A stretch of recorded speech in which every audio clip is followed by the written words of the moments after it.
In this video, we will be installing the anemometer to the iGrow 800 controller. With the anemometer, your controller will be able to sense and detect wind speed and wind direction and provide additional programming features for vent control. Now, to install the anemometer, we want to power down the controller first, and we would like to open up and expose the printed circuit board on the back side. But first you want to assemble the anemometer, installing the two set screws, one at its base and one at its sensor point. Next, you want to slide the cup section on the gear, test that it spins freely, then secure the Allen screw with the Allen key provided. Next, you would do the same with the wind direction portion of the sensor.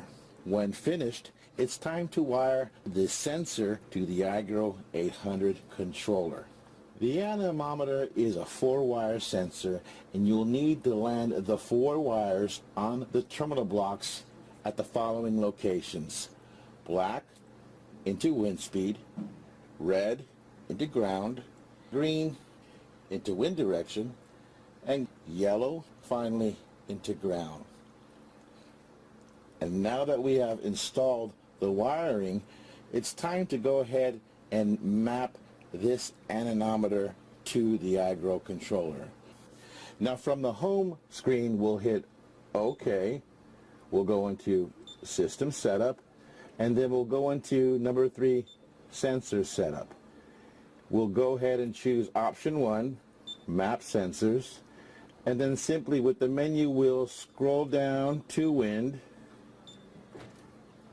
hit OK, and we want to enable this sensor. When finished, hit the home button. When it prompts you to save, save. To view your wind readings, you would simply hit the home button from home a second time.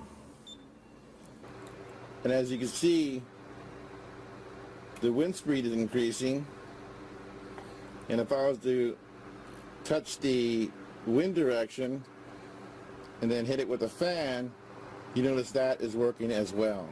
And that's our video on installing the anemometer to the iGrow 800 controller.